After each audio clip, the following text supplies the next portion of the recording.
Bonsoir à tous, bienvenue à cette nouvelle édition des webinaires en dentisterie. Mon nom est Hélène Perra, je suis vétérinaire, c'est moi qui vais être l'animatrice ce soir. Notre conférencière, comme toujours, c'est Dr. José Marcoux, qui a fait sa résidence et son board en dentisterie vétérinaire. Donc, nous sommes le 23 février. Ce soir, nous allons parler des tumeurs orales fréquentes chez le chien, mais on va aussi ajouter quelques informations chez le chat, c'est toujours pertinent. Avant de commencer, nous avons quelques informations. Donc, attachez votre sucre. Prochain webinaire, c'est le 23 mars. Je crois que vous allez aimer celui-là. Même si vous ne l'aimez pas, vous devez venir. C'est diagnostic dentaire vétérinaire. Quoi écrire dans sa charte dentaire? La raison pourquoi José a choisi ce sujet-là, c'est qu'elle a fait bonne étudiante elle est. Elle a fait sa formation éthique de l'OMVQ et dans la formation, il disait justement qu'il y avait plusieurs, comment qu'il disait ça? Problématiques avec les dossiers patients au niveau de la dentisterie.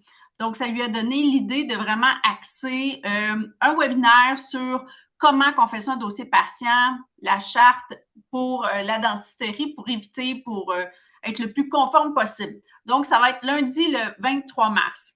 Prochain point. En avril, et on a déjà des bons commentaires. En avril, mai, juin, on fait relâche. Pourquoi? En avril, José va être au kiosque de la MVQ. En plus, elle donne une ou plusieurs conférences à la MVQ. Une en masse, là. C'est beaucoup en masse. Donc, venez voir au kiosque de les services Yvette Mobile, venez voir l'équipe, venez voir José, puis en plus, allez voir sa conférence.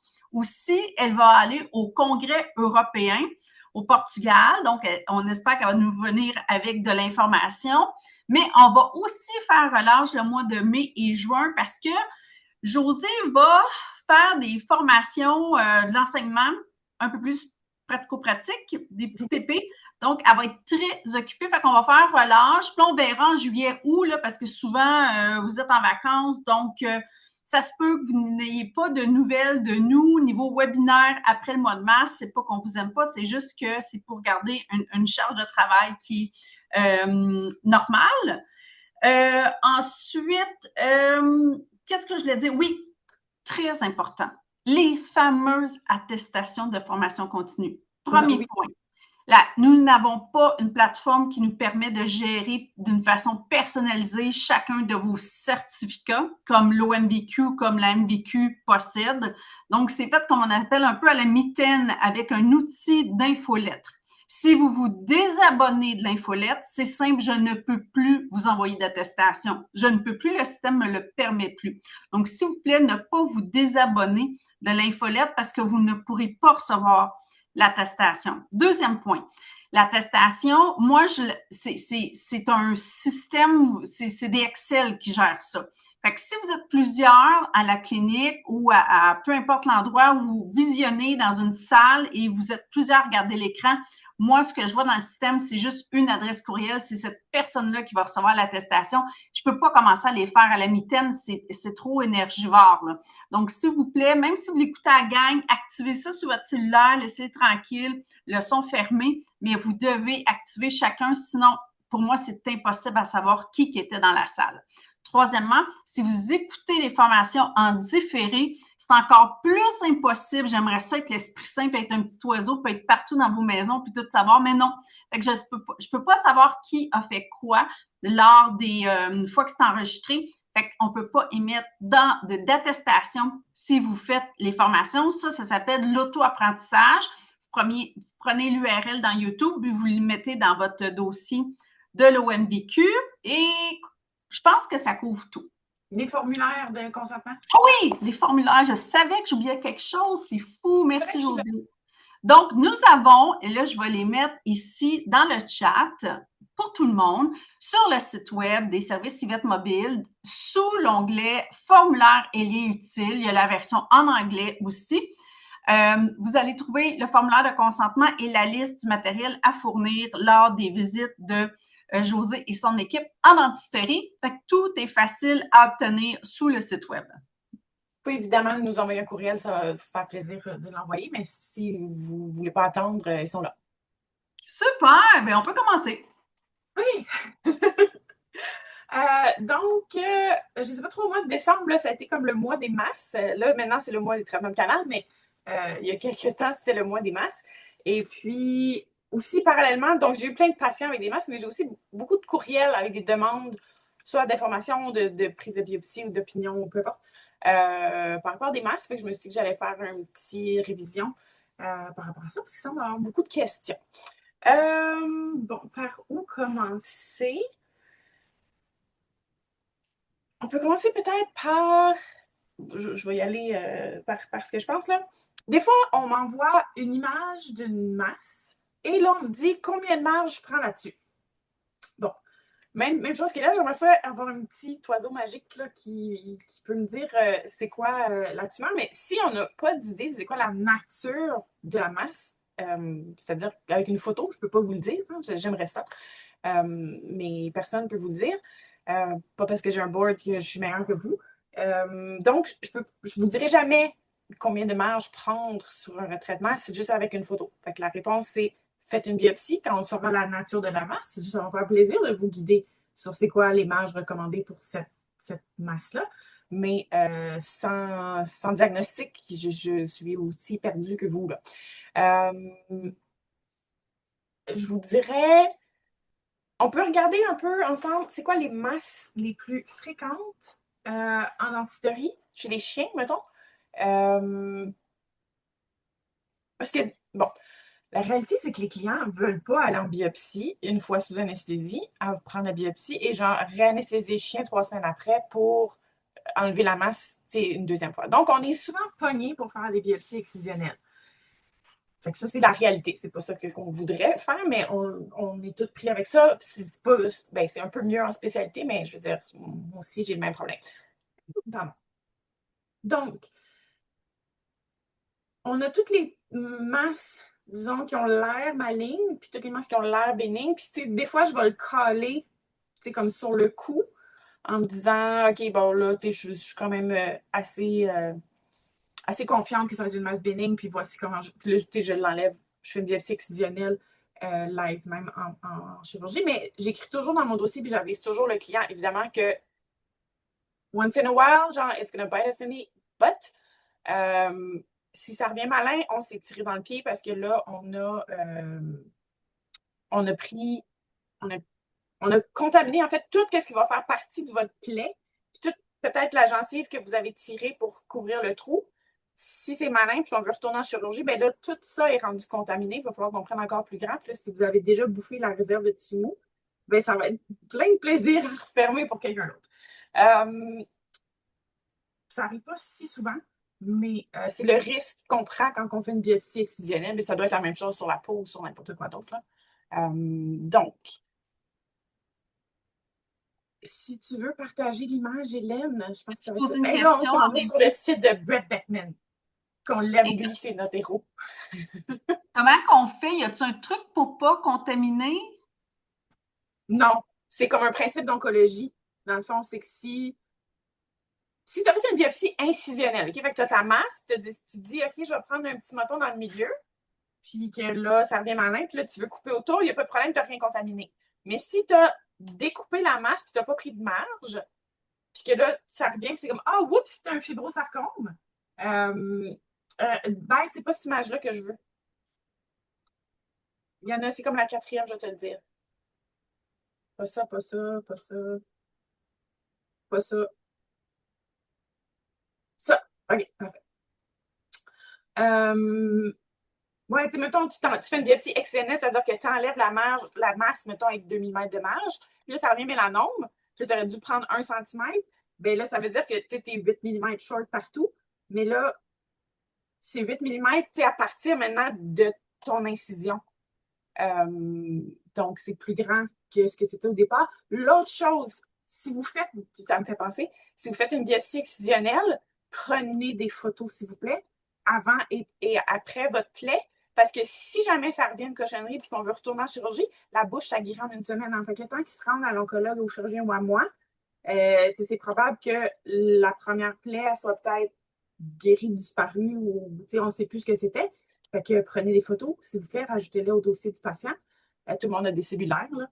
Donc, ça aide vraiment beaucoup quand on se retrouve face à une situation qu'on n'avait pas anticipée, de au moins avoir l'information de ça avait l'air de quoi, c'était où, etc. Puis prenez toujours des radios. Si jamais vous avez la chance de faire une biopsie incisionnelle, puis vous dites, ah, je vais juste faire vite, vite, on va regarder tantôt comment. Je vais juste faire une petite biopsie sous sédation, si vous êtes capable de faire une radio dentaire avec ça, ça apporte vraiment beaucoup, beaucoup d'informations. OK, fait que quand est-ce que je me risque à faire une biopsie excisionnelle? C'est bon, en avisant le client, etc., etc. Mais quand est-ce que je pense qu'il y a des bonnes chances que ça soit gentil, la masse que j'enlève, c'est quand ça ressemble à un puff. Fait qu'un puff, c'est le petit mot, notre petit nom entre amis, entre dentistes. Fait que c'est Peripheral Odontogenic Fibroma. Fait que fibrome odontogénique périphérique. Bon, je pense que ça a changé de nom depuis, là. Là, c'est rendu FIPLO, c'est genre Ça a changé des Fibromatous epuli of periodontal ligament origin. En tout cas, tout le monde s'ostine à savoir ça vient d'où, cette bébite-là, puis c'est quoi l'origine, puis c'est-tu odontogène ou c'est-tu fibreux, en tout cas, fait que ça change de nom. Mais on va continuer avec POF pour le moment. Ça se dit bien, plus que fiblo. Donc, les POF, c'est des masses assez fréquentes chez les chiens. C'est pratiquement, en fait, oui, c'est toujours dans la gencive attachée du patient, comme dans la photo qu'on voit dans l'image. Fait que c'est à la base d'une dent. Fait que dans la gencive attachée, c'est souvent, c'est ferme. Ça peut contenir des calcifications si vous prenez une radio. Fait que c'est dur, dur, dur. Ou c'est fibreux, mais dans tous les cas, c'est dur. C'est souvent comme ça, c'est que c'est rond. Ça n'a pas l'air méchant, ça a l'air d'une bosse de gencive. Des fois, ça peut être un petit peu irrégulier, mais pas plus que ça. Ça peut déplacer les dents, ce qui est des fois considéré comme un critère de malignité, mais si le POF est là depuis assez longtemps, il peut déplacer les dents comme ça.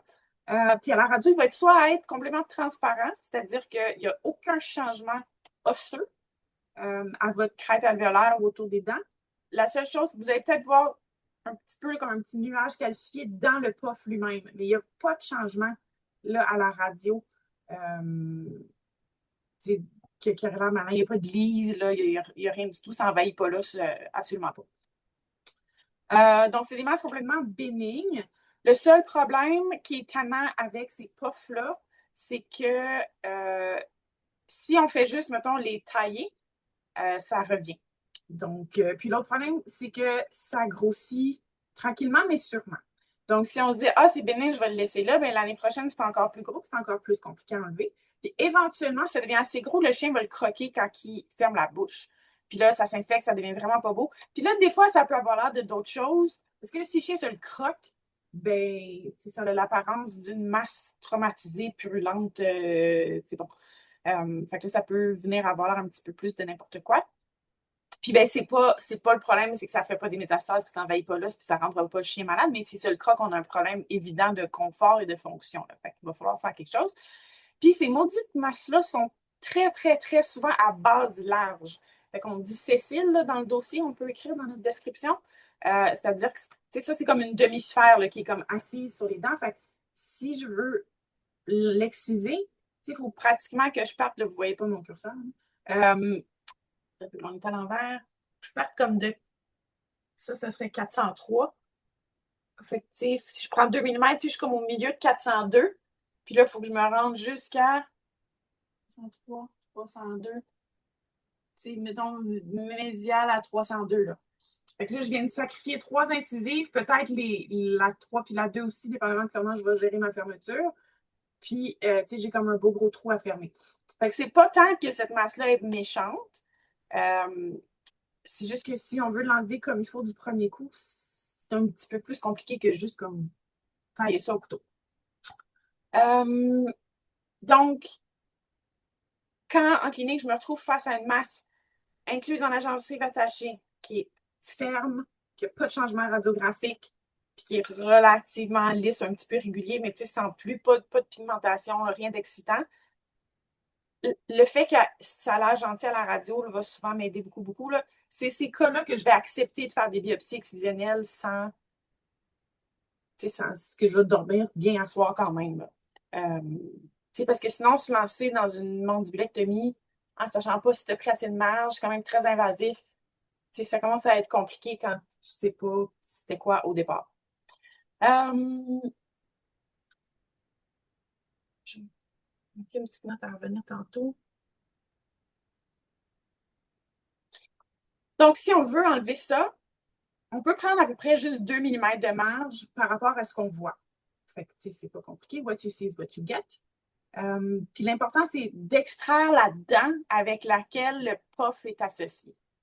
C'est quand c'est une canine, c'est vraiment dommage, mais il faut extraire la canine parce que ça dit dans le FLIPO, là, ou FIPLO, c'est Periodontal Ligament Origin. C'est ça commence, il y en a qui pensent que c'est le ligament gingival, mais bref, c'est à l'attache entre la dent puis la gencive et l'os qui est l'origine de ça. Fait que si tu n'enlèves pas l'origine, elle va revenir. Fait que si c'est juste une canine puis tu n'enlèves pas la canine, ben, on va se retrouver à la même place qu'on est là dans un an. Donc, c'est vraiment plate de sacrifier une canine, ou sacrifier une 9 ou une PIM4, mais c'est la vie. C'est sûr que ces choses-là, quand on les voit, si c'est la taille d'un pois vert, c'est plus facile que quand c'est la taille de, je sais pas, de Grenoble. Fait que plus qu'on les prend tôt, plus que c'est facile à enlever. Donc, la difficulté avec ça, fait que c'est juste 2 mm de marge. Fait que je prends mon scalpel, je fais le tour. Puis moi, là, je ne vais respecter aucune règle d'oncologie là, parce que je sais que c'est bénin. Ou en tout cas, je soupçonne fortement. Souvent, ce que je vais faire, c'est que je vais passer mon élévateur périos en dessous de ça, puis je vais le peler. Puis je vais comme le décaloter, je vais le détacher du patient. Des fois, si c'est calcifié, c'est là que ça devient un petit peu plus tricky. Là. Puis là, bon, on se retrouve avec un gros trou. On enlève la dent, donc, qui était au centre de tout ça. On remet une architecture de l'os qui est à peu près normale. Puis souvent, étant donné, encore une fois, que ça origine de l'attache entre le ligament puis l'os, puis de cette base-là, je suis souvent avec une fraise diamant, juste à rabaisser mon os d'un millimètre à peu près, là, juste pour être sûr que je n'ai rien laissé. Ça reste que ce n'est pas des tumeurs super agressives, c'est des tumeurs, mais odontogènes et bénignes. Là. Fait que, même si tu as laissé 2 cellules, là, je pense pas que ça va revenir, mais j'aime ça. Si vous avez enlevé de l'os pour faire votre extraction, ben voilà, c'est réglé. Et là, c'est la fermeture qui peut être sportive parce que là, vous avez pas mal découpé toute la gencive attachée que vous aviez. Donc, c'est là que ma conférence a l'air vécue sur les lambeaux devient utile.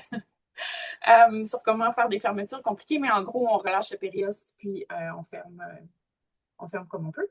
Mais donc, ça, c'est pas mal l'apparence typique de masse en clinique que je recommande les biopsies ou je recommande qu'on accepte les biopsies excisionnelles. Puis souvent, je vais dire aux clients, tu sais, là, ça a l'air de ça dans la consultation, je veux dire, ça ressemble à un puff, ça a l'air d'une masse bénigne, blablabla, je vous recommande la biopsie, mais, puis je me garde toujours une petite porte de sortie. J'attends de voir la radio de quoi qu'elle a l'air, parce que si j'arrive en radio puis j'ai une belle grosse lise osseuse, je revire de bord, je fais une biopsie incisionnelle puis je réveille le patient parce que c'est pas ça en quoi s'attendait. Fait que j'ai déjà cette discussion-là dans la salle de consultation là, avant d'endormir le chien. Bon, question, ça fait longtemps que je parle. Là, étant donné que je partage mon écran, j'ai plus de difficultés. Non, on peut. C'est beau, là. J'arrête de partager? Je pense que oui. Ou il y a une autre. Je ne sais pas si tu descends, as-tu une radio de ça? Est-ce que Brett a mis ça? Je veux juste voir. Est-ce que dans certains cas, une cytologie préalablement à la chirurgie pourrait être diagnostique? Je m'en viens là. Ah, OK, OK. Donc là, tu veux que je descende? Oui, je ne sais pas qu'est-ce qu'il y a sur... Attends, mais moi, je lis le site, je l'ai ouvert. Je vais te dire si... Mais y a-tu mis un...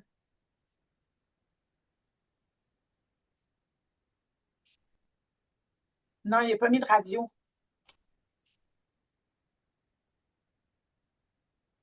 Il n'y a pas mis de radio. Fait que c'est beau. On peut flasher Brett. Merci, Brett. Bon. Fait que c'est beau pour le puff. Puis on va se lancer dans biopsie versus cyto. Est-ce que j'aurais pu savoir avant?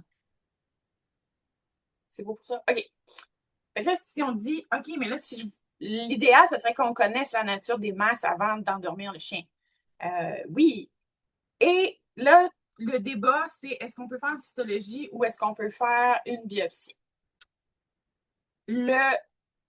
Puis il y a eu des articles à ce sujet-là, fait que ça a été étudié, puis je parle pas, c'est pas juste mon expérience personnelle, là. Le problème, c'est que les cytologies vont être assez diagnostiques, vont souvent nous donner la lignée cellulaire. Fait que, des fois, ça va te dire tumeur à cellules rondes, puis t'es comme OK, mais tu sais, en général, là, le taux d'identification est pas si mal parmi les tumeurs qui exfolient.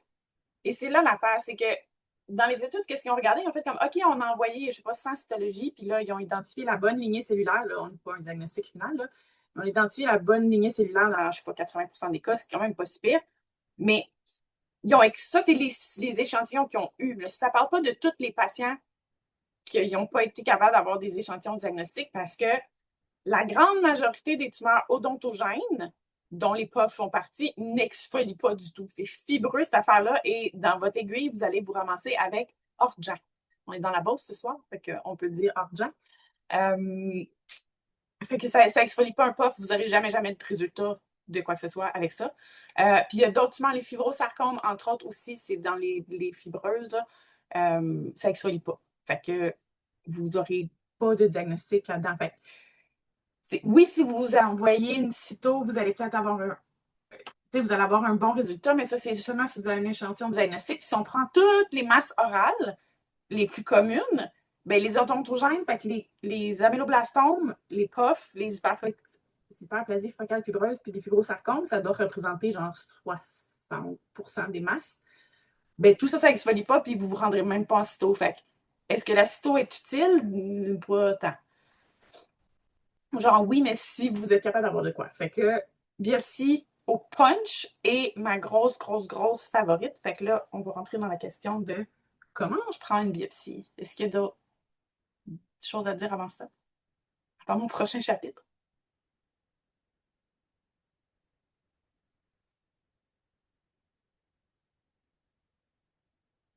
OK.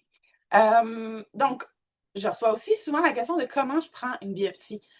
C'est vraiment pas compliqué. On dirait que les gens, ça les perturbe que c'est dans la bouche, puis que si la masse est exophytique, là, genre, ça fait une bosse au-delà du contour normal de la gencive, ben, prenez un punch à biopsie, sacrez ça en plein milieu de la masse, puis voilà, vous avez votre échantillon, c'est pas plus dur que ça. Vous n'allez pas frapper rien, vous êtes dans la masse, qui est comme, déjà, pas à l'extérieur du patient, mais fait que, il y a zéro danger. Un punch, ça fait une belle carotte, c'est facile à refermer, vous faites un point de suture, puis that's it. Genre, si vous êtes partout où je peux mettre un punch à biopsie, c'est ça que j'utilise. OK? C'est mon outil préféré et de loin. À ce que je sache, les pathologistes aiment ça parce que ça fait des belles carottes, puis c'est simple à fermer. Fait que, puis vous avez probablement tout ça déjà. Fait que cassez-vous pas la tête. Si c'est faisable de prendre un punch à biopsie, prenez un punch à biopsie. Fait que déjà, c'est ma première ligne. Je peux-tu sacrer un punch là-dedans? Oui, c'est ça que je prends. Là, des fois, quand on a des masses plus lithiques ou à la radio, des ondes qui sont juste d'apparence mitée, puis qu'on se demande, c'est-tu ostéomyélite, c'est-tu autre chose? Mais là, on veut une biopsie osseuse. Fait que là, punch à biopsie, ben, si c'est très mou, vous êtes peut-être capable. Fait que si c'est mou, go for it. Sinon, mon outil préféré, là, je vais peut-être revenir. En tout cas, si je suis en chirurgie, puis j'ai déjà fait des extractions dans la zone problématique, disons, le rongeur est encore une fois, mon très grand ami. Fait que le rongeur, on se rappelle, c'est comme 2 petites cuillères où les rebords coupent, puis ça prend une petite bouchée d'os, puis ça le retire, mais ça écrase pas les tissus parce que les petits morts sont creux. Donc, encore une fois, à ce que je cherche, aussi, ça prend des beaux échantillons parce que ça écrase pas. Donc, si vous avez un rongeur sous la main, là, je sais que c'est pas tout le monde qui a des rongeurs, mais si vous en avez un, utilisez ça. Puis sinon, pointe de tarte ou avec votre fraise, vous faites une pointe de tarte puis vous enlevez un morceau tout simplement dans l'os. Puis si par hasard, vous n'étiez pas en train de faire des extractions, vous voulez endormir le chien juste pour ça, ben même chose. Coupez la gencive, élevez la gencive, faites une pointe de tarte dans l'os, refermez votre gencive, vous avez votre échantillon. Là, il n'y a pas d'histoire de le rebord de la plaie, je veux une jaune saine, jaune pas saine, là.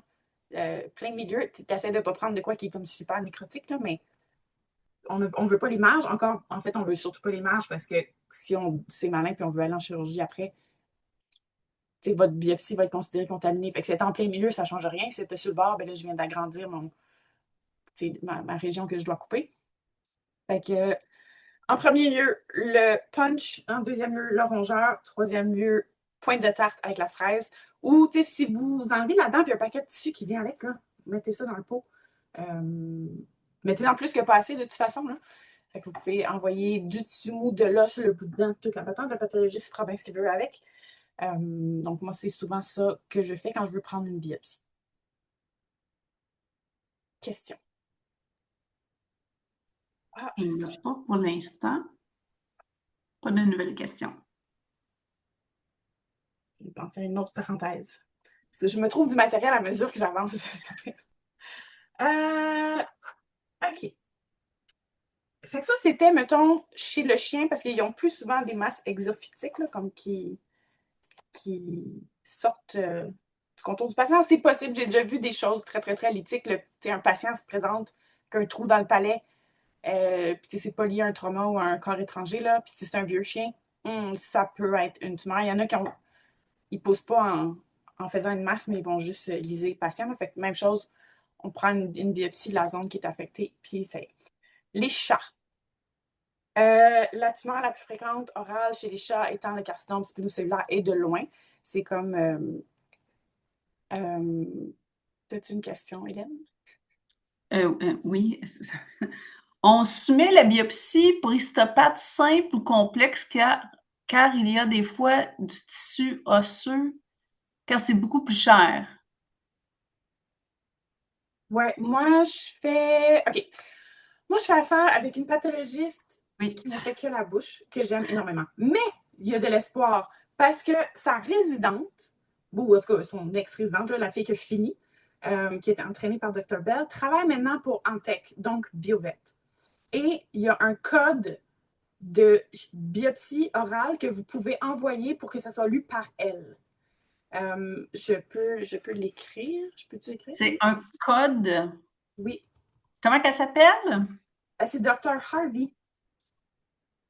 Puis j'ai envoyé une biopsie il y a 2 semaines pour la première fois. Puis là, j'ai appelé Biovet. Puis là, j'étais comme, OK, comment je fais? Puis la fille était comme, on n'a pas le code, mais genre, je sais que ça existe. Fait que comme, je vais te créer le code. Fait que là, normalement, si vous les appelez, ils sont au courant. Là, parce que là, on a comme, j'ai cassé la glace.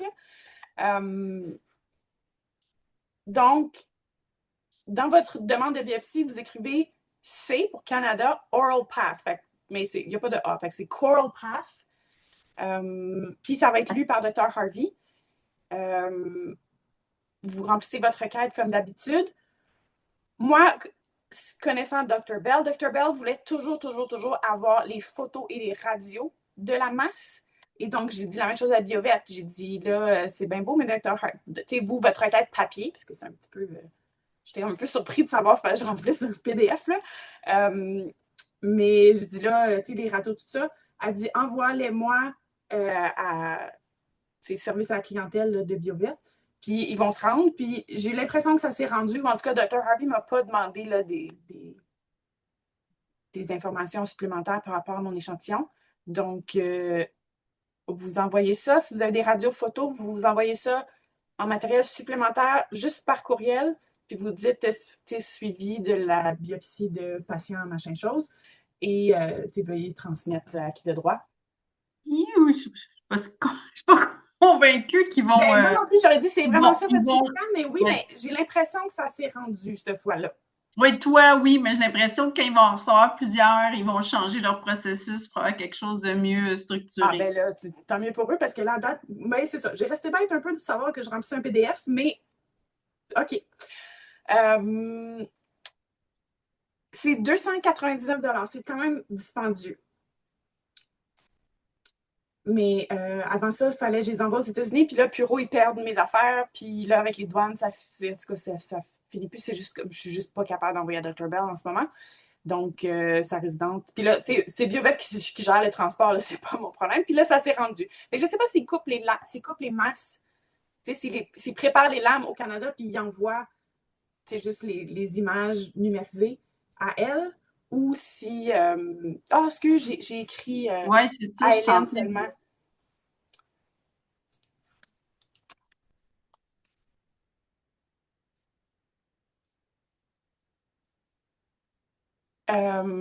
Ou s'ils s'arrangent pour les envoyer, mais en tout cas, elles ont eu. Ça a été rapide, là, 4-5 jours, là, elles avaient. Et en plus, c'était bénin, mon petit patient va bien, fait que j'étais bien heureuse.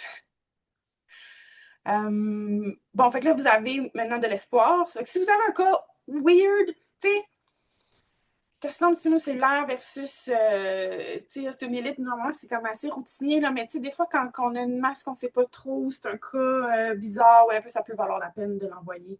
Tu sais, comme moi, mon chat, justement, c'était une tumeur. Je suspectais un amyloblastome producteur d'amyloïdes, qui n'est pas quelque chose qu'on voit souvent. Fait que là, j'étais comme, ouais, je vais envoyer ça à celle qui fait juste la bouche. Puis finalement, c'était pas ça, mais je suis confiante que c'était effectivement pas ça. Fait que là, simple ou complexe, je sais pas ce que ça veut dire pour votre fournisseur parce que je sais pas, je travaille pas avec eux, là. Mais oui, s'il y a de l'os, j'imagine. Moi, quand je les envoie à Dr Bell, il appelle ça décalcification petite. Cette décalcification grosse quand t'envoies, mettons, ta ectomie. Puis petite, c'est quand t'envoies un morceau. Mais c'est décalcification, fait que oui, je comprends qu'il y a de l'os, puis c'est peut-être plus cher, plus compliqué, je sais pas. OK. Fait que voilà, Dr Henry va peut-être se retrouver avec un. Mais tant mieux. Il faut qu'on les garde, ces pathologistes-là. Là, ils sont très précieux. OK. Les chats. Carcinome spinocellulaire ou ostéomyélite. 90% des tumeurs orales chez les chats, c'est des carcinomes spinocellulaires. Donc, statistiquement, vous pouvez pas mal le caler là, quand on voit ça. J'ai des fois des demandes d'interprétation radio ou des photos, puis on me dit c'est-tu une tumeur ou c'est une ostéomyélite? Personne ne peut vous dire si c'est une tumeur ou une ostéomyélite, OK? C'est indéfinissable, indifférenciable à la radio. Personne, pas moi, pas Dr Dumais, pas Caro, pas Roselyne, pas Dr Beckman. Personne va vous caler en regardant une radio si c'est tumeur ou ostéomyélite. Impossible. On peut avoir une suspicion, mais tu sais, euthanasier un chat sur une suspicion, là, c'est plate en maudit. Fait que je vais probablement toujours vous répondre je recommande la biopsie, fait économiser 70$ à votre client, puis tu sais, à la limite, envoyez-moi juste la photo pour dire si je fais une biopsie, oui, non, là, mais tu sais, demandez-moi pas une interprétation pour ça, je vais jamais le caler à la radio, c'est impossible. Ben, fait que des fois, même chez mes patients, il y a quand même des choses qui vont me donner des indices selon la présentation du patient, mais ça reste que je recommande toujours, toujours, toujours aux clients de faire la biopsie parce que c'est ça. C'est pas mal une condamnation là, quand on diagnostique un carcinome spinocellulaire chez un chat. Là, fait que il faut être sûr de notre coup. Fait qu'est-ce qui me fait dire que c'est carcinome ou ostéomyélite? Si on a, ben, premièrement, d'habitude, c'est un vieux chat, là, fait que, je dirais 10, même 12 ans et plus. Je vais chercher une raison pour l'ostéomyélite. Fait que, est-ce que j'ai des dents dégueu et dégueu depuis longtemps? Tu sais, soit des dents cassées, des dents avec des lésions de résorption, mais tu sais que c'est clair, mettons, le chat à 15 ans, j'ai jamais vu de dentiste, là, dans la zone d'ostéomyélite. C'est-à-dire, je cherche une raison pour laquelle ce patient-là aurait une ostéomyélite. Si j'ai un chat qui a une super belle bouche en santé, puis là, tout à coup, il y a un côté tout lisé, ça fait plus tumeur, mettons. Mais si ses dents sont toutes dégueu, ben, ça se pourrait qu'il ait décidé de faire une ostéomyélite dans un cadran parce que, je veux dire, il y a toutes les raisons du monde de le faire. Ses dents sont infectées de façon chronique depuis des années. Fait que ça, c'est quelque chose qui peut me donner qui me faire pencher un petit peu d'un côté ou de l'autre. Mais même avec le client, je vais dire, je penche, mais c'est pas plus. Fait que chercher une raison à l'ostéomyélite. Partons de l'hypothèse où on est déjà en chirurgie, puis on voit notre radio, bon, c'est tout mité, les dents sont dégueu. Là, vous voulez prendre une biopsie. Et là, mettons que vous dites, je vais commencer le traitement de l'ostéomyélite en attendant de voir si c'est ça ou pas. Sachez que si ça revient ostéomyélite, le traitement, en plus des antibiotiques, c'est d'extraire toutes les dents qui sont dans la zone affectée de l'os. Parce qu'à partir du moment où c'est un ostéomyélite, les dents comptent comme des corps étrangers. Fait que les dents ont cette particularité qui sont le seul élément, le seul élément, la seule surface non exfoliative qu'il y a dans notre corps. J'ai pas été capable de penser à aucun autre endroit dans le corps où on a quelque chose qui n'est pas vascularisé et qui ne desquame pas. Fait que oui, on peut avoir une flore sur notre peau, sur nos intestins, tout ça, mais tout ça, ça shed, OK? Ça change avec le temps. Une dent, c'est une surface inerte. À partir du moment que le biofilm est dessus, vous pouvez donner toutes les antibiotiques du monde, ça ne va pas régler la question. Donc, si vous avez une ostéomyélite dans un patient, la première chose à faire, c'est d'extraire les dents qui sont dans la zone d'ostéomyélite. Donc, si vous êtes face à un vieux chat, que là, vous vous demandez si c'est une ostéomyélite ou une tumeur, je vous recommanderais d'enlever les dents dans ce cadran-là, parce que si ça revient en ostéomyélite, puis que là, vous dites « Hey, j'ai donné des antibiotiques, le chat va survivre, le pronostic est excellent », bien, vous allez devoir retourner en chirurgie enlever ces dents-là. Fait que là, le client va avoir payé 2 fois. Fait que tant qu'à y être, enlevez les dents. Pendant que vous faites vos extractions, ramassez un petit bout d'os. On referme le site d'extraction. On envoie tout ça. On fait le chat sur antibio avec toute l'analgésie du monde. Puis là, on attend notre résultat. Mais profitez-en pour enlever les dents dès le moment de la biopsie. Là. Parce que de toute façon, lui, il n'ira pas en chirurgie pour ça. Là. Fait que vous pouvez contaminer les marges tant que vous voudrez. Ça, c'est pas une option anyway. Le traitement complètement empirique pour l'ostéomyélite que j'ai pas retrouvé. Entre dentistes, c'est ça qu'on se dit, mais j'ai trouvé aucune référence à ce sujet-là. C'est clindamycine 15 mg kilo bid pour 6 semaines, mais encore là, je veux dire, c'est comme une rumeur, une légende urbaine, cette affaire-là. Là. Fait que, tu sais, on donne ça parce que ça marche, mais on pourrait-tu le donner 2 puis ça serait assez? Peut-être, aucune idée. Fait que là, c'est l'antibiotique de la peur. Mais moi aussi, je le fais, là. Mais bref, tu sais, que vous metteriez Clavamox 3 semaines, tu sais, je serais pas outrée, là. Mais normalement, on donne clindamycine. Ah, puis là, je pense que ça se fait plus liquide, hein? C'est comme rendu l'enfer à donner.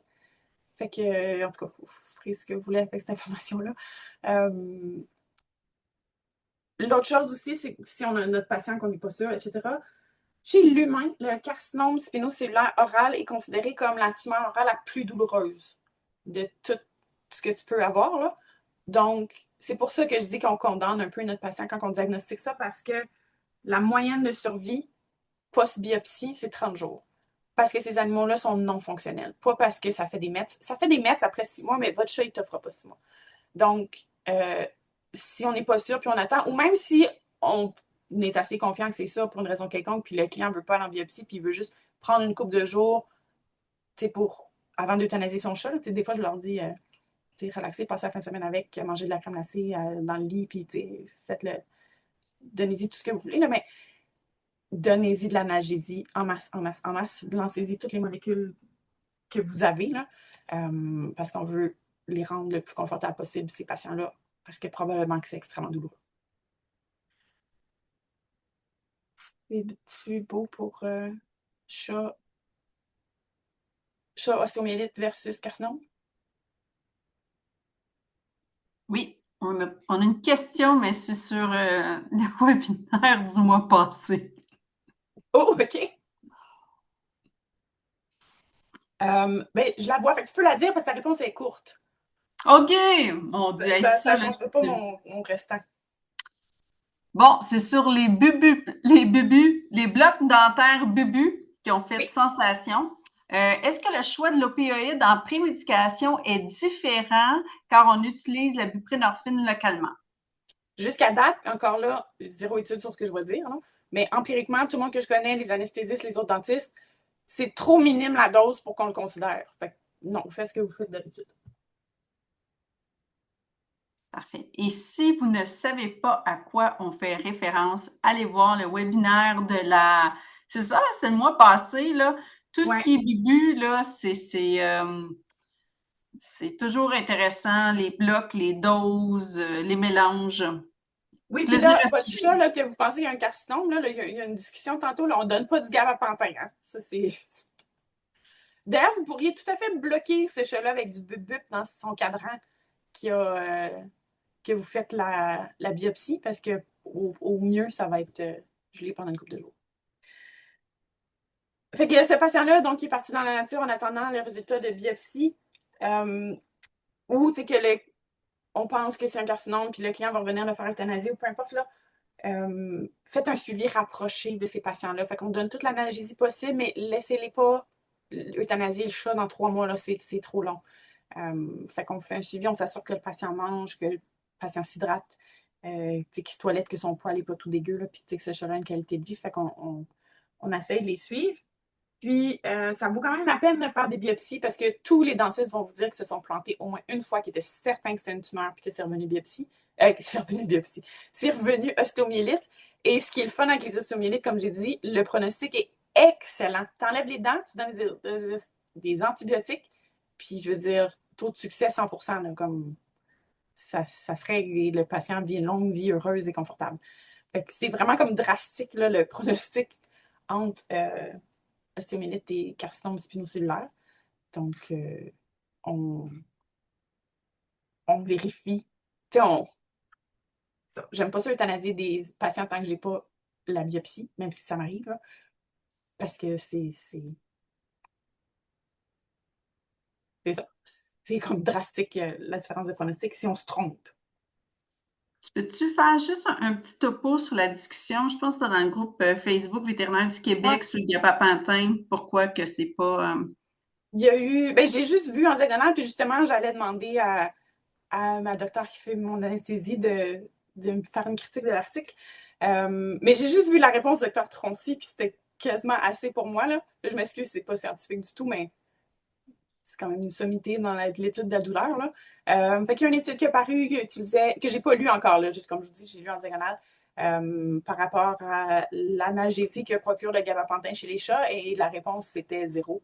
Donc, arrêtons de donner du gabapentin parce qu'on ne peut pas donner d'INS et en pensant qu'on a fait quelque chose. Trouver autre chose.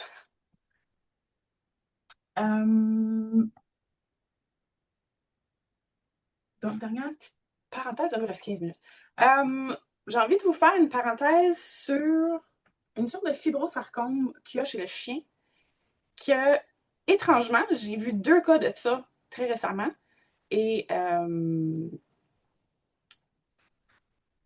oui, on regarde le chat en même temps. Ouais. Okay. Je me demandais si c'était Dr. Rodier qui avait pris des notes, parce que les notes de Dr. Rodier sont légendaires. Oh! Elle a déjà fait, j'avais fait une formation à sa clinique, puis elle m'avait envoyé, pour que je les corrige, elle m'avait renvoyé les notes qu'elle avait prises pendant que je parlais, et c'était d'un détail extraordinaire. Fait que c'est comme la pré-ChatGPT. Oh oui, oui, le ChatGPT n'a rien sur elle, là. OK, donc, on sait que dans l'ordre, là, chez les chiens, on a mélanome, qui est comme la tumeur orale maligne la plus fréquente, carcinome spinocellulaire qui est pas loin derrière, et ensuite, qui est quand même pas si loin derrière, on a les fibrosarcomes. Okay? C'est pas mal nos 3 meilleurs vendeurs. Je dirais que l'ostéosarcome est aussi, tu sais, à ces 4-là, ça doit faire 80% des masses malignes, là, facile.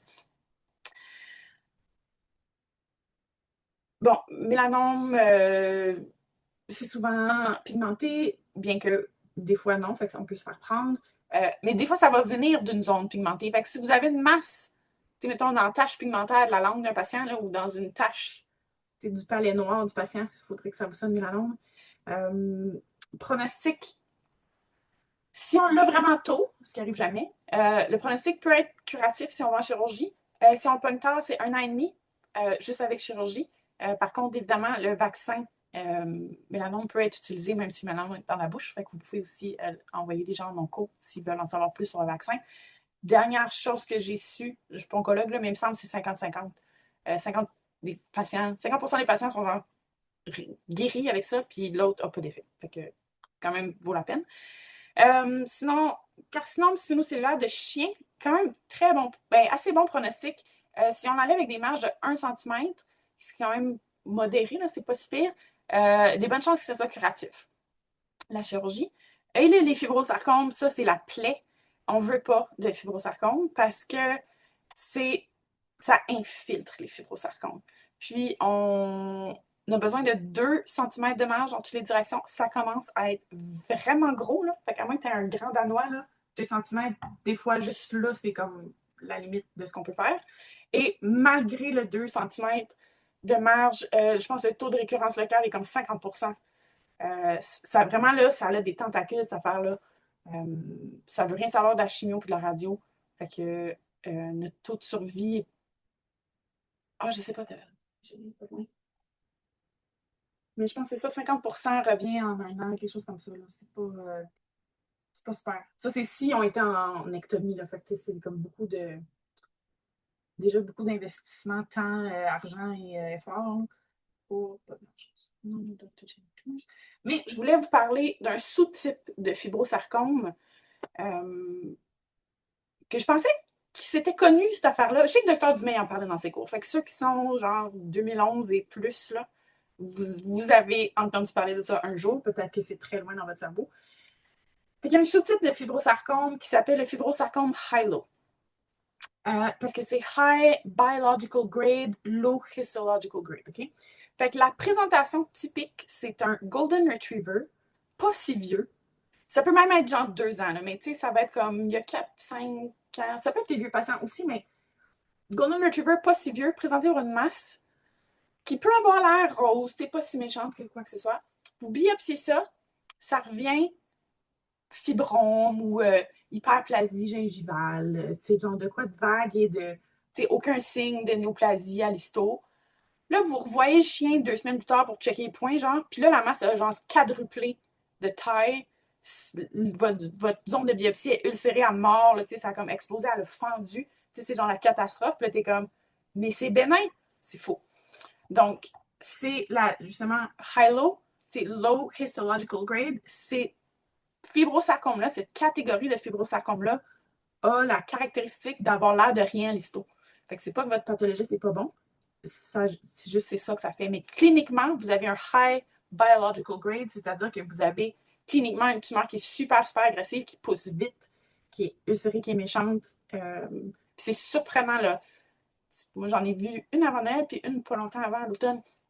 C'est ça, là, je veux dire, tu lis le rapport, c'était comme ça, 2 cm, 3 cm, puis là, moi, j'arrive, puis c'est genre 6. Puis là, t'es comme, OK, mais c'était là 2 semaines, là, comme, ça pousse énormément vite. Fait que ça, il faut que ça vous sonne une cloche. Genre, OK, ma tumeur, mon histo me dit bénin, mais genre, ça a quadruplé de taille dans le patient. Ben, vous l'envoyez à mon cours, vous l'envoyez à votre dentiste préféré. Ce sera pas moi, j'ai les ectomies, puis encore plus un fibrosarcome de 2 cm, là. Je veux dire, il faut qu'il soit hospitalisé, là. Je peux pas faire ça sur le coin de votre table en clinique, mais bref. Je dirais la présentation avec la biopsie, je serais comme pas mal à l'aise de le coller high-low juste à ça, là. Mais on n'a pas de temps à perdre si les clients sont intéressés à faire quelque chose parce que c'est un fibrosarcome super agressif, puis il faut les reconnaître, ces cas-là. Fait que voilà, high-low, faut parler du high-low parce que c'est ça, on ne peut pas toujours se fier à la biopsie, bien que, comme je dis dans ces cas-ci, c'est pas que le pathologiste n'est pas bon. C'est vraiment ce type de tumeur qui est très sneaky. Puis je dis Golden Retriever parce que c'est les patients typiques qui sont surreprésentés, mais ça pourrait être autre chose. Je vais juste aller voir mes temps de survie. J'ai fait des notes pendant ma résidence auxquelles je me réfère encore tellement qu'elles étaient belles. Je fais de la compétition de parodie sur ce coup-là. Là. Puis là, je les ai mises à jour récemment. Fait que là, tous les nouveaux articles que je lis, je garde mes notes live en rajoutant les nouvelles données parce que mes notes sont trop belles, je ne peux pas les perdre. Là. Tu pourrais les publier.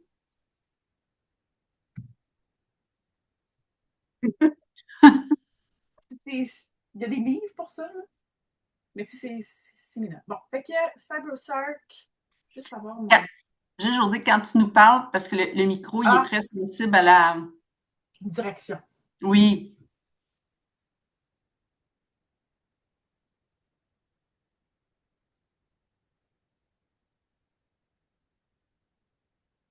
OK, on a 1 à 2 ans de survie avec le fibrosarcome ordinaire. Fait que c'est quand même pas des pronostics super le fun. Ça, c'est avec la ectomie et toute la patente. Puis 50% vont revenir dans la bouche. Fait que souvent, c'est ça, c'est perte de fonction qui va mener à l'euthanasie et non les métastases. Là. Puis, on mettra l'eau.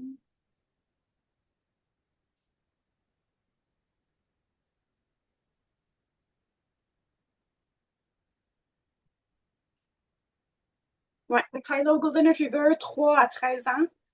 Fait que ça peut être chez des jeunes patients.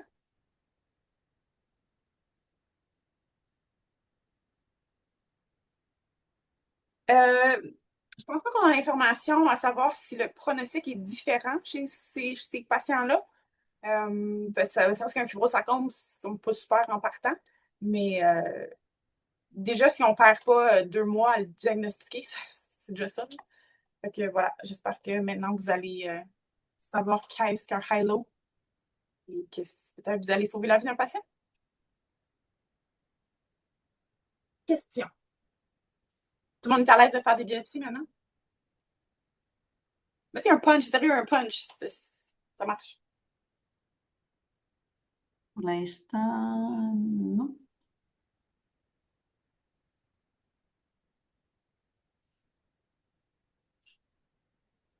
Non, pas de... Des fois, j'ai la question, tu sais, si les gens veulent pas s'en aller en ectomie, puis que là, on a une masse, on sait pas c'est quoi, le chien la croque ou tu sais, genre, c'est rendu un peu problématique. Euh, Qu'est-ce qu'on fait avec ça? Les études, la plupart vont montrer que de faire un debulking, là, fait que c'est juste de dégrossir la masse, augmentait pas la survie. Je sais que le docteur Dumais, je pense qu'il était pas trop d'accord avec ça, dans le sens que ça va augmenter le confort immédiat du patient, dans le sens que si elle croque et n'est pas capable de fermer sa bouche, ben on s'entend que sa survie se limite à une couple de semaines. Là. Alors que si on est capable de au moins, tu sais, extraire les dents dans la zone qui peut-être font mal parce que là, ils sont comme dans le chenu d'os qui est comme plus vraiment, qui soutient pas grand-chose. Euh, le risque, par contre, c'est que votre plaie déhisse. Fait que ça, il faut aviser les gens que de suturer dans de la tumeur, c'est pas facile. Ça se peut que ça tienne, ça se peut que ça tienne pas. Là, si ça tienne pas, t'es pas plus avancé. Mais bon, souvent, c'est parce que souvent, si on a fait ça in the first place, c'est parce que les clients voulaient ça, dans le sens qu'ils ne voulaient pas aller plus loin ou ne veulent pas la biopsie, ils veulent juste comme regarder leur chien une couple de semaines de plus. Là. Fait que est-ce que c'est une option éthique? À vous de décider. Voilà. On a une Ça se fait, question. là. Mais, tu sais, sachez que si vous faites juste comme chopper un mélanome ou chopper un fibrosarcome, vous n'avez pas, tu sais, il reste la tumeur dans le patient. Fait que, tu sais, vous n'avez pas, d'un point de vue, pas d'un point de vue fonctionnel, mais d'un point de vue systémique, vous n'avez pas allongé sa vie. Peut-être que d'un point de vue fonctionnel, vous l'avez allongé un petit peu, là. On a une question sur les biopsies, les carottes. T'as-tu des trucs pour enlever la carotte, le fond, là? La personne explique qu'elle attire un peu avec une pince, coupe avec un ciseau, mais y a-t-il une meilleure technique pour la préserver sans l'écraser? Je dirais la pince avec le ciseau, c'est pas mal ça que je fais. Fait que moi, j'aime bien les pinces à dents de souris. Là, il y a un gros débat en dentisterie, là, à savoir, on prend-tu des Hudson ou des Hudson Brown, là? Moi, en gros, quand je vois que la moitié des dentistes s'ostinent, je me dis, c'est parce qu'il n'y a pas de bonne réponse, hein? C'est pas mal 50-50. Moi, j'aime beaucoup les Hudson. Fait que juste les trois petits, les trois dents de souris. J'aime mieux avoir trois petits points de contact. Tu sais, ça ne déchire pas, ça ne passera pas au travers, là, mais plutôt que, tu sais, une grande zone qui écrase. Là. Fait que, tant qu'à moi, j'aime mieux ça. Fait que, je vais prendre la toute petite que j'ai pour les chats. Fait que oui, je vais comme faire une petite tension. Puis si vous avez des ciseaux courbes, fait que moi, j'ai mes Golden Fox, il y a des Lagrange aussi qui peuvent être courbes. Tu rentres dans le fond le plus que tu peux, puis tu tires sur ta carotte. D'habitude, à ce que je cherche, ça fait quand même des beaux résultats. Là. Mais oui, c'est ça la technique punch. Tu gosses avec les plus petits ciseaux que tu as en clinique. Tu pourrais prendre une lame aussi, hein, pour aller comme juste finir le fond. Si tu voulais de quoi de plus petit, si tu n'avais pas des petits ciseaux. Fait qu'une lame 11 ou une lame 15 pourrait bien faire la job. Mais ouais, c'est ça la technique du punch. Super élégant. Une question ici, as-tu des recommandations pour une médication palliative pour des cas là, comme ça pronostic très sombre, qu'on va pas en chirurgie? La personne dit qu'ils ont utilisé Onsior et acétaminophène, qui aimerait avoir plus d'options. Euh, Ben, là, j'imagine que c'est un chien, c'est eu de l'acétaminophène. On peut quand même rajouter un opioïde. Je sais que la buprenorphine sous-linguale, ça se fait chez le chien, il faut juste une plus haute dose. Ça devient dispendieux, c'est plus ça le problème, là. Parce qu'il faut donner quand même une pas pire quantité.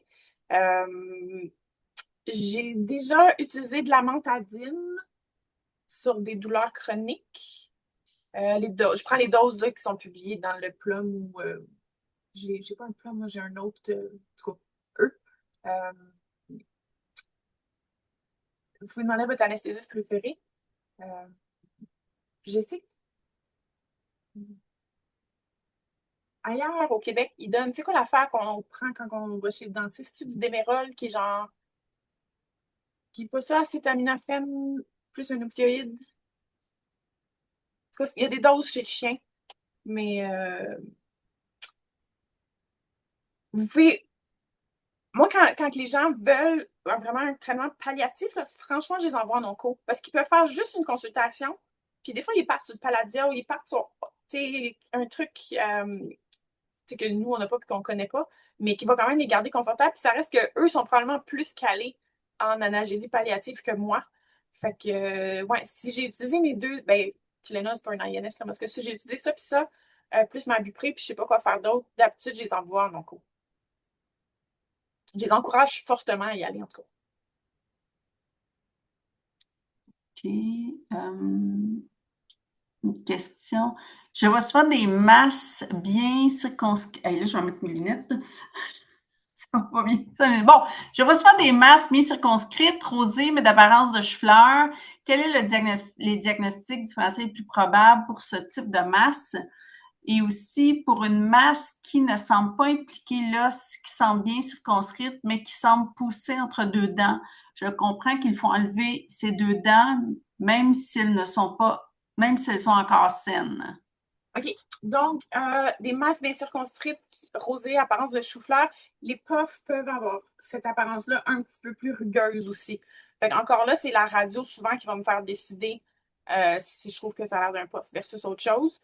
Quand ils deviennent très, très, très spiky ou très bizarres, on peut aussi faire la biopsie excidienne puis l'envoyer après. Ou des fois, si les gens ne veulent pas dépenser, ce que je vais dire, c'est on le met dans un petit pot de formol. Puis, vous pouvez l'envoyer dans 3 mois. Là. Fait que si ça revient, ben là, on l'envoie. Fait que ça peut toujours être quelque chose qu'on garde dans notre poche arrière. Là.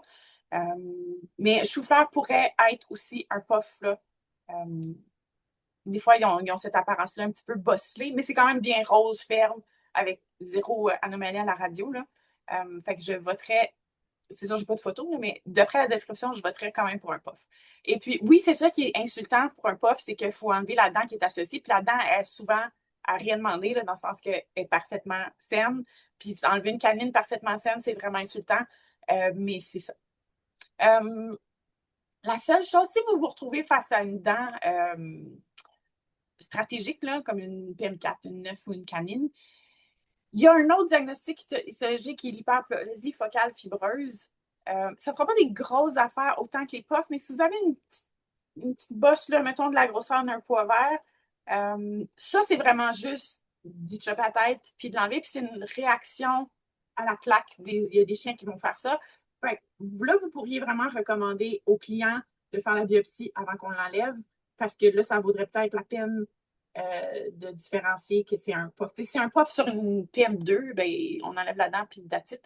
Mais c'est sûr que sur une canine de gros chien de 40 kilos, peut-être que ça ne vous tente pas. Puis, ça va peut-être coûter pareil au client de 2000$ de la faire enlever cette dent-là. Fait que, un punch sous sédation, ça se fait. Hein? Fait que ça pourrait être une idée. Mais une hyperplasie focale fibreuse ne va pas non plus exfolier. Fait que vous ne pourrez pas piquer ça avec une aiguille.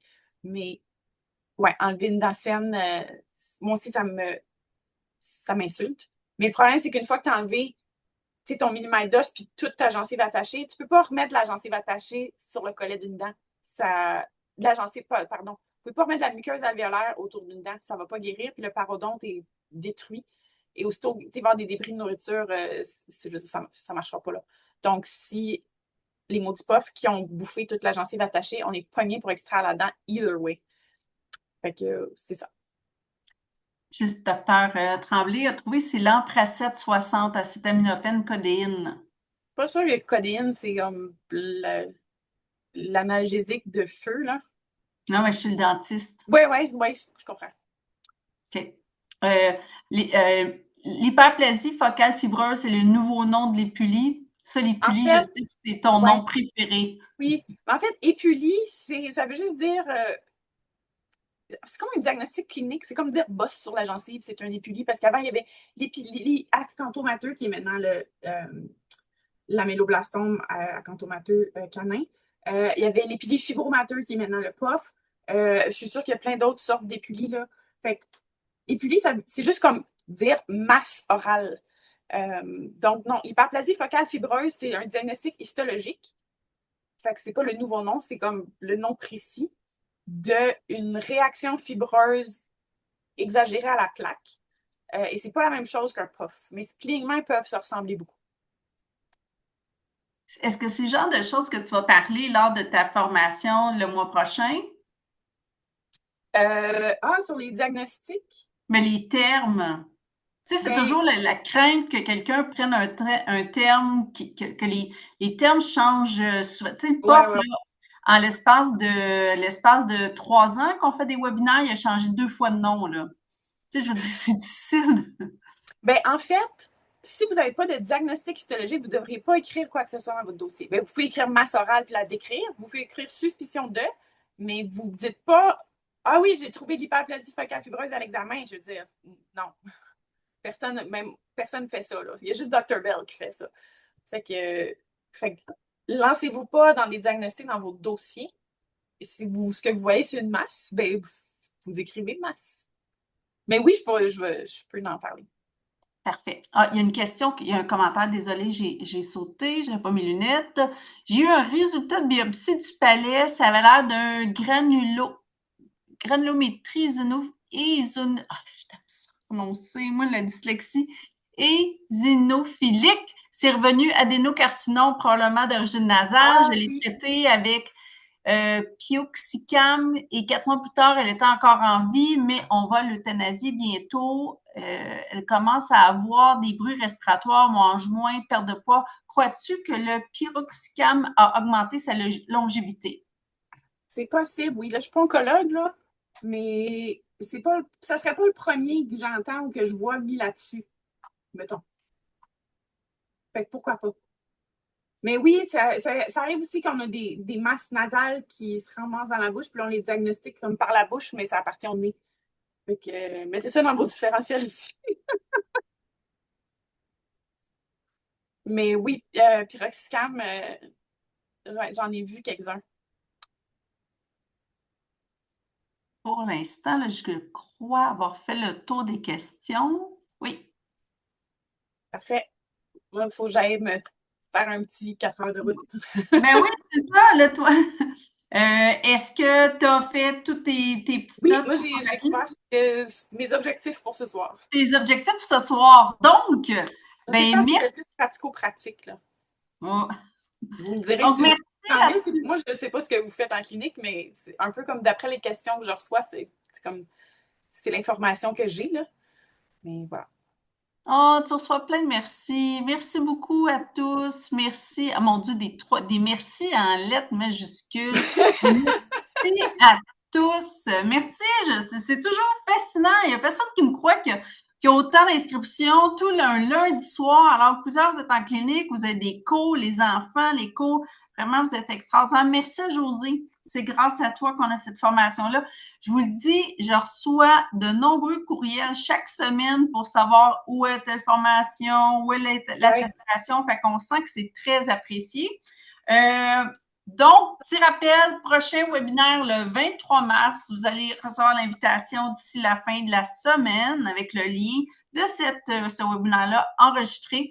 On va parler de diagnostic dentaire et comment écrire, quoi écrire dans sa charte dentaire.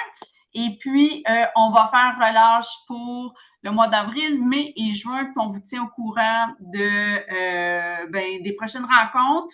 Venez voir Josée Oui. au kiosque des services Yvette Mobile lors du congrès de l'MVQ et surtout, allez la voir pendant sa conférence. Et le vendredi, c'est pas comme le meilleur horaire, là, mais ceux qui sont là vendredi matin, vais être là. Ah, ben c'est fun pour toi, ça va être réglé après. Ça me stresse pas, par exemple. Bon, ben merci à tous. Bonne fin de soirée. Bonne soirée!